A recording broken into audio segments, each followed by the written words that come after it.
कि यहाँ पर बाकायदा टीम्स गई हैं, 2 दर्जन से ज्यादा बीजेपी की पूरी टीम्स गई हैं जायजा लेने के लिए कि वहां पर किस तरह के फीलर्स हैं। वरुण गांधी पहले ही वहां पर वाइब्स ये इस तरह की देते आए हैं कि मुझे बिल्कुल घर जैसा लगता है और इस पूरे के पूरे क्षेत्र को बेहतर करने की जरूरत है। वहां पर 2 दर्जन से ज्यादा बीजेपी के लोग कार्यकर्ता जाते हैं और वहां पर भांपने की कोशिश करते हैं कि बीजेपी के क्या चांसेस हैं। उसके बाद ये भी चर्चा में है कि पीलीभीत छोड़ने वाले हैं और मेनका गांधी दोबारा एकोमोडेट होंगी।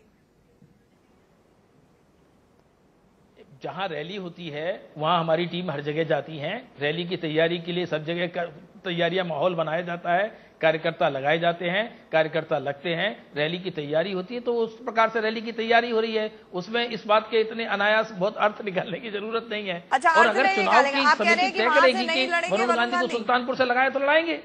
नहीं, आप कह रहे हैं कि वहां से ना, मेरा कहना ये नहीं है, ये हमारा ना मैं ऐसा नहीं कह रहा। मैं कह रहा हूं संसदीय बोर्ड तय करेगा कि वरुण गांधी कहां से चुनाव लड़ेंगे या कोई कहां से चुनाव लड़ेगा। हमारे यहां निर्णय चुनाव समिति और संसदीय बोर्ड में होता है कौन कहां से चुनाव लड़ेगा। अगर वरुण गांधी को सुल्तानपुर से चुनाव लड़ने को कहा जाएगा तो लड़ेंगे, इसमें क्या बात है, पूरे देश में कहीं से लड़ सकते हैं।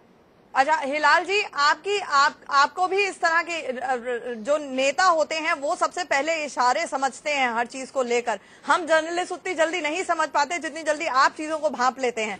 जो अभी अनिल जैन जी ने कहा, आपको क्या लगता है जिस तरह से वहां पर रैली हो रही है, बीजेपी की टीम्स जा रही हैं, वहां पर पोस्टर्स फटे पड़े हैं वरुण गांधी के, साफ हो पाए ना, आपकी नजर में भी यही लग रहा है ना कि वरुण गांधी वहां से लगभग चुनाव लड़ेंगे?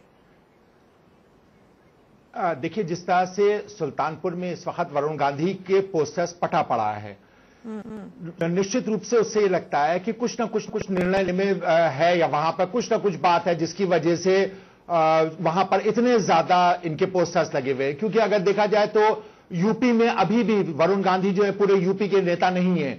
राजनाथ सिंह साहब के इतने पोस्टर्स नहीं है वहां पर और जो यहां के नेता हैं, कलराज मिश्रा जी वगैरह हैं, इन लोगों के किसी के भी इस तरह से पोस्टर्स नहीं लगे जिस तरह से वरुण गांधी साहब के वहां पे लगे और जिस तरह से वरुण गांधी को वहां पर इंट्रोड्यूस किया जा रहा है, जिसको कहेंगे री इंट्रोड्यूस किया जा रहा है।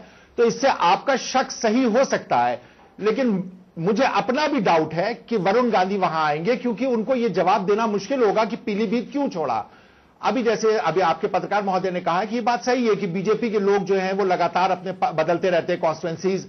अटल जी जो है वो पहले ग्वालियर से लड़े, फिर लखनऊ से लड़े, फिर ग्वालियर गए, वो काफी जगहों से गए, वहां से उन लोगों ने चुनाव लड़े हैं और काफी जगहों पे वो हारे भी हैं इन चुनाव को लड़ने पर। ये तो पॉपुलरिटी की निशानी है। देश में कहीं से भी चुनाव लड़ना हर किसी के बस की बात नहीं है, हर किसी के बस की बात नहीं। राहुल गांधी अपना चुनाव क्षेत्र छोड़कर और सोनिया गांधी अपना चुनाव क्षेत्र को छोड़कर भी गई थी, सोनिया जी भी गई हैं, इंदिरा गांधी भी गई हैं। ये जो बड़े नेता कहीं से भी चुनाव लड़ सकते हैं, ये पॉपुलरिटी का निशानी। अटल बिहारी वाजपेयी का मुकाबला आज देश में कोई भी नेता नहीं कर सकता, ना तो पॉपुलरिटी में, ना सुशासन में, ना सरकार चलाने में।